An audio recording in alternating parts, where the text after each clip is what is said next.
ជំរាបសួរខ្ញុំឈ្មោះសៀសសុផលជាអគ្គនាយករបស់ក្រុមហ៊ុន N Capital ដែលជាក្រុមហ៊ុនមានអាជ្ញាប័ណ្ណគ្រប់គ្រងមូលនិធិខ្ញុំមានមោទនភាពណាស់ដែលខ្ញុំនឹងក្លាយជាវាគ្មិននៅក្នុង BNI Cambodia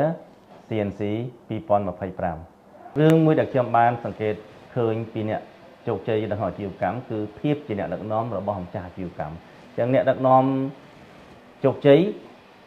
អាចដឹកនាំគ្រប់អាជីវកម្មទទួលបាននូវភាពជោគជ័យប្រហែលឆ្នាំមុនពេលខ្ញុំជួបបញ្ហាខ្ញុំស្ទើរតែបោះបង់ហើយខ្ញុំសង្ងំម្នាក់ឯងនៅក្នុងផ្ទះតែដោយសារមានការអញ្ជើញចូលកម្មវិធីមួយខ្ញុំពីដំបូងខ្ញុំមិនចង់ទៅចូលរួមទេដល់ខ្ញុំសម្រេចចិត្តទៅចូលរួមខ្ញុំបានជួបអ្នកនៅក្នុងកម្មវិធីហើយបានយោបល់ដែលនាំឲ្យបានទៅដោះស្រាយបញ្ហាជាប់គាំងរបស់ខ្ញុំបានអ្នកនៅក្នុងដំណាក់កាលនៃបញ្ហាយ៉ាងណាក៏ដោយកុំឈប់បន្តរៀនសូត្របន្តរីកចម្រើនហើយចេញជួបមនុស្ស